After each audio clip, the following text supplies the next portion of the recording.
Have you ever found yourself asking why those crucial sort of behind-the-scenes projects in IT, like essential security upgrades, Yeah. often get pushed to the back burner? Mm. Even when intellectually everyone agrees they're critical, it's the challenge I think many organizations face. Absolutely. Large and small, it's a constant struggle. Welcome to the Deep Dive. Today we're taking a closer look at Chapter 8, IT Priorities, from that really insightful book, The Adventures of an IT Leader. Great book by Austin, Nolan, and O'Donnell. Right. And we'll be following Jim Barton, the new CIO at this company, IVK. He kind of stumbles onto a hidden risk. Yeah, and that experience really opens up this whole can of worms about how IT projects actually get prioritized, or maybe don't get prioritized. Exactly. And how they get funded. Yeah, So our mission here is to pull out the key nuggets from this chapter for you. whether you're studying this stuff or living it day to day. Yeah, helping you understand that complex dance between business and tech and the real impact of leadership calls in IT. And we'll look at it through those useful lenses: organizational issues, management issues, and IT issues. Which are just fundamental for anyone aiming for strategic roles in information systems, right? So as we unpack all this, maybe think about your own experiences. Have you seen similar things play out where you work? Mm-hmm. If you find this valuable, maybe share it with a colleague. Or follow us for more on IT leadership and digital transformation. Okay, let's dive in. Jim Barton, new CIO at IVK. He's just settling in, focused on resource allocation. Where does the money go? Standard new exec stuff, trying to get the lay of the land. But then, bang, a disturbing alert. It comes from John Cho. Ah, John Cho, the blunt security engineer. Talented, but doesn't mince words. Not at all. And the message comes via Paul Fenton, head of infrastructure. It says there's weird activity in the intrusion detection logs. Unusual activity, never good words in IT security. No. Joe calls it an unlikely but possible security breach, a potential intruder wandering around in our data that's supposed to be secure. Oof. Barton's reaction, that would be bad, feels like a massive understatement. It really does. And what's fascinating, or maybe alarming, is how this critical IT issue, this potential cyber threat, actually stems from something old. Yeah. It's linked to a network consolidation project that was never properly finished. 2 years old. 2 years. Wow. Yeah, from a merger with another bank, People's Trust. They basically just glued the networks together, left a security hole because of older tech. So a ticking time bomb, basically. Pretty much. And it points straight to a weak IT strategy, And deeper than that, a fundamental organizational issue. It is. Their whole prioritization system. It consistently fails to fund this essential security and infrastructure work. Because it doesn't have that immediate wow factor for customers or revenue. Exactly. No obvious short-term ROI, the kind of thing business units love to see. And Jim digs deeper and finds out this crucial network consolidation project, it didn't just fail once. No. It failed to get funding twice because at IVK, the business units hold the purse strings, not IT. Ugh, the classic dilemma. Business priorities versus, keeping the lights on securely. Right, so this vital fix just kept getting kicked down the road.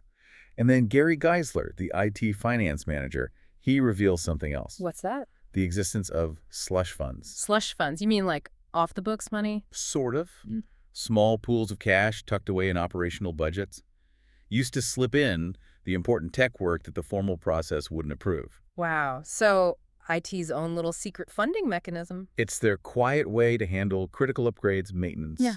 The stuff nobody else wants to pay for, but that they know needs doing. Okay. While you can kind of admire the pragmatism from IT's side, getting the job done. Resourceful. Resourceful, yes, but it's a huge red flag for deeper management issues. It signals a real breakdown in formal processes. And communication. Definitely weak communication between IT and the business side. It's not just some clever accounting trick. No. It screams that IT feels unheard, maybe undervalued, and they're resorting to shadow budgeting. That's not healthy. It's not strategic IT investment. It shows a lack of trust. So this slush fund is like a Band-Aid on a much bigger wound. Jim asked the obvious question right away. Why? Why can't these critical projects just go through the normal process? Exactly. What's the blockage? Geisler explains it pretty plainly. Anything deeply technical. The nuts and bolts stuff. Yeah, stuff with no clear immediate benefit for the business or the customer. It's just a really hard sell. Always. So that security fix, that preventative maintenance, always got bumped by projects with a quicker, more visible payoff. Which brings up that big question we always grapple with in strategic IS, doesn't it? Yeah. How do you get organizations to prioritize the vital but maybe invisible IT work? Like security, like core infrastructure. It's a fundamental IT leadership challenge. How do you make the case for things that prevent bad stuff rather than create immediate good stuff? Yeah. But the story here, it takes a really personal twist for Barton. Oh, this is the kicker. Yeah. Geisler finally, and you can picture him squirming a bit. He reveals who the biggest critic of that network project was. The one who basically killed it with a joke. Let me guess. Habla inglés. Dismissing the technical explanation. No. It was Jim Barton himself. Ouch. When he was running loan operations. Before he became CIO. Yep. Apparently, he even sort of enjoyed the joke at the time, repeated it later. Imagine that feeling. Oh, that's brutal. Realizing you were part of the problem you're now supposed to fix. Talk about an aha moment. Or maybe an oh crap moment. Definitely. And it just perfectly illustrates a critical management issue, that communication breakdown, but on both sides. How so? Well, IT clearly didn't translate their technical need into business terms Barton could grasp back then. Right. They spoke tech, not business impact. But also, managers like Barton weren't digging deeper. They weren't trying to understand the technical risks. They just dismissed it. And the fallout wasn't just a security risk. No. This led straight to a serious organizational issue. Remember John Cho, the security engineer? The blunt one. He was so demoralized by that whole incident, by his concerns being dismissed with a joke, that he apparently almost left the company. Wow, losing talent like that over poor communication and lack of respect, that's costly. Hugely costly. It just hammers home how linked leadership, communication, and organizational health the workplace culture really are, especially when managing strategic IT. It's a wake-up call. So Barton's embarrassed, obviously, but also galvanized. He decides, okay, this has to change. He feels responsible. That personal connection makes it urgent for him. Totally.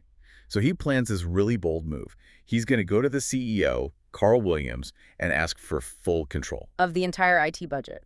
The whole thing. His argument is that his background, straddling both business and IT, makes him uniquely qualified to make the right calls. Centralize the power. He thinks he can prevent this from happening again if he holds the purse strings. It makes a certain kind of sense, doesn't it? Cut through the noise. It does, especially in a crisis. It addresses that classic management issue, the desire for decisive, centralized authority. And you can feel the performance pressure on him, right? Yeah, he needs to act fast, fix this mess, maybe even regain some trust with people like Cho. But then his girlfriend Maggie throws a wrench in the works. Maggie, the management consultant. She always has a sharp take. She does. She challenges his idea with this really vivid metaphor. Right. The one neck in the news problem. Let's unpack that because it's quite powerful. It really is. Maggie argues, look, if you centralize control, yeah, maybe it's faster. Decisions get made quickly. But all the accountability, all the blame, if things go wrong, lands squarely on your neck. One neck in the noose. Okay. Makes sense. Whereas, she says, a more collaborative approach where the business units have real input, real skin in the game. That leads to all necks in the noose. Shared understanding, shared responsibility, shared consequences. So it's not just about blame, it's about shared ownership. Exactly.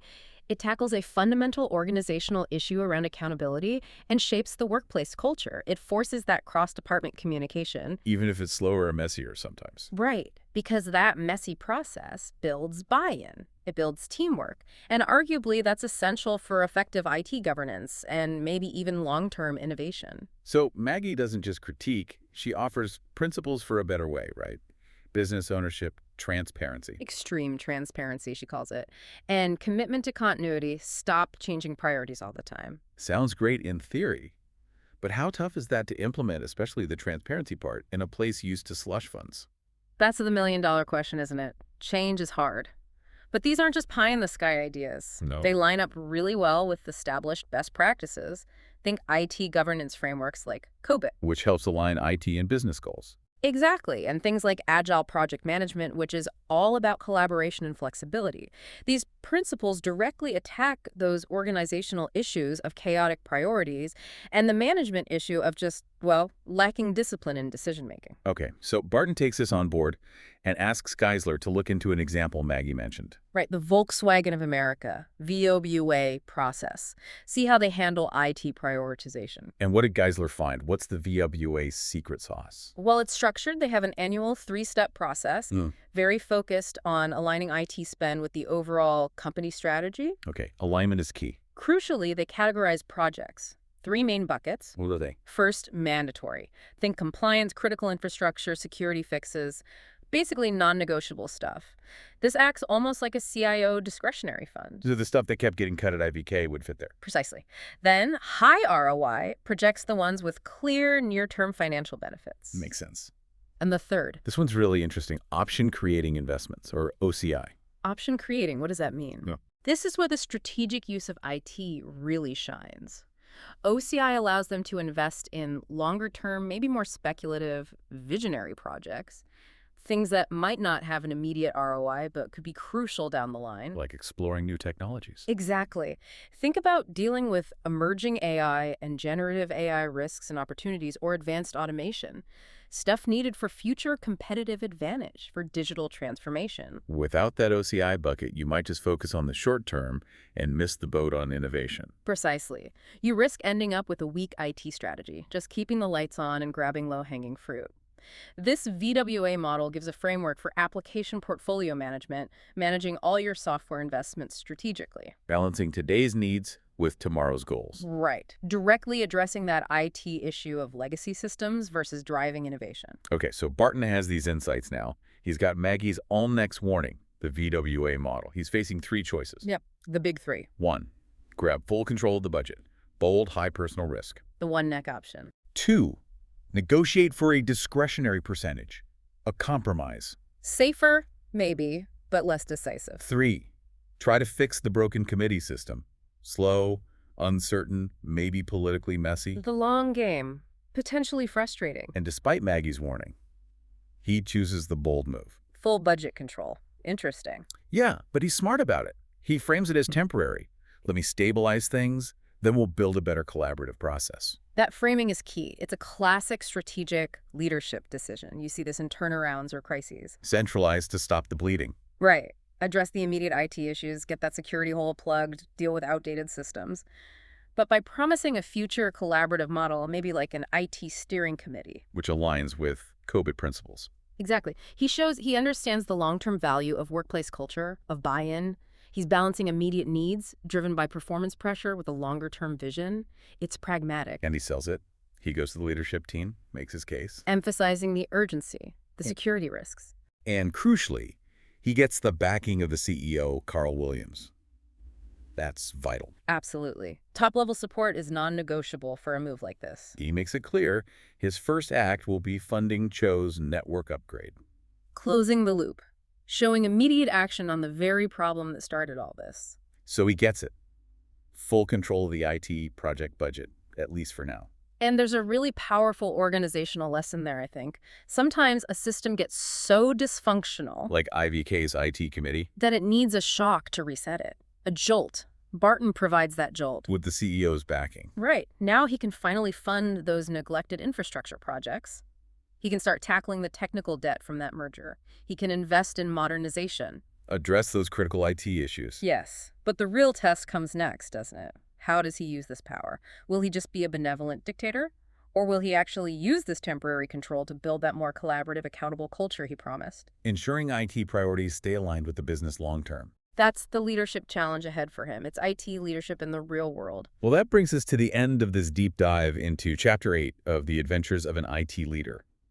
We really hope you got some valuable insights into the messy reality of IT prioritization and leadership. And maybe some connections to strategic information systems thinking. Definitely. Remember, if you found this useful, maybe share it with your network or follow us for more analysis like this.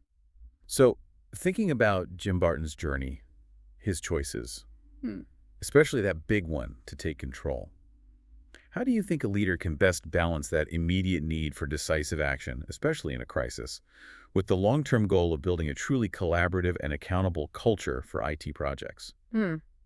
And maybe more personally, what strategies could you use in your own organization or even just suggest to make sure that critical but sometimes invisible IT work actually gets the focus and the funding it really needs?